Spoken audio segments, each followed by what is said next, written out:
It's a dreary Sunday afternoon here in northern Kentucky. But I wanted to bring you this hymn called Breathe on Me, Breath of God. So according to hymnary.org, which is a website that has all this historical information on hymns, the text of this song was written by a man named Edward Hatch, who was born in England in 1835. He was educated at Pembroke College in Oxford, and he held important appointments, whatever that means, throughout Canada, and later was a vice principal at St. Mary Hall at Oxford, and then was a rector at Purley, one of those. He's not a very prolific hymn writer. What he wrote was published posthumously, actually, and this is the only one of those hymns that's really all that well known. The tune is called Trentham, which was composed by Robert Jackson, so another Englishman, and that was in the late 1800s. He was an organist, and the name of this tune was actually named for a village that was close to where he was born. So this song has been associated a lot with ordination over the years, and it's also been used a lot during Pentecost, which makes sense because Pentecost is, of course, the day when the disciples met together and the Holy Spirit descended upon them as Jesus promised that it would. And so the text here is about breathe on me, breath of God, the breath of God being the Holy Spirit. The music is simple, and it's pretty easy to play, which is one of the reasons why it's a hymn that endears itself to me, because my piano skills are very much lacking, and this is someone that I can play and sing at the same time. But don't be deceived by the simplicity of the tune, because the text is very, very rich. And the essence of it is really about allowing the Holy Spirit to transform us into the likeness of Christ, which is the job of every Christian, and it takes the entirety of our lives to complete.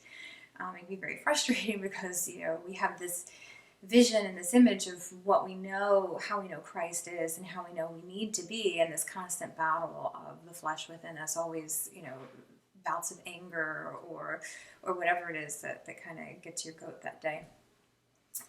This hymn for me has been one that I can often come back to remind me to enter into that submissive surrender to the Lord, to His Spirit, to His will, and to His ways. And it's one that after I've inevitably blown it, like I was just talking about with anger or whatever it is happens to be that day. I think it's been anger a lot more recently as we're all bumping into each other at home during this quarantine time. But it's one of those that after I've acted out of my flesh, I can sit in His presence and play the song and be reminded that His Spirit is at work in me. And remind me, of course, that I need to die to those ways and let Him do His work within me. It also makes me think about a time when I was in counseling many years ago during a very, very difficult time in our lives. And I was getting really emotional in that session, and I was worked up, I was crying, and I wasn't breathing. And my counselor would interject periodically, go, breathe, breathe, breathe. Because sometimes in life, when you get in those moments and you get just so worked up, or even just in the pace of life, which is just frenetic all the time, we get off of rhythm, we get off of pace, we forget to breathe.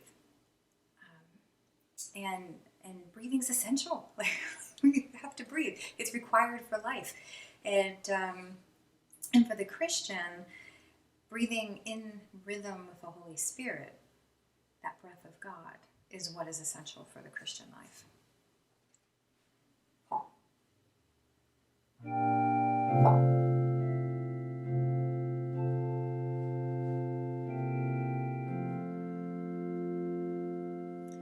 Breathe on me, breath of God, fill me with life anew, that I may love what thou dost love, and do what thou wouldst do. Breathe on me, breath of God, until my heart is pure, until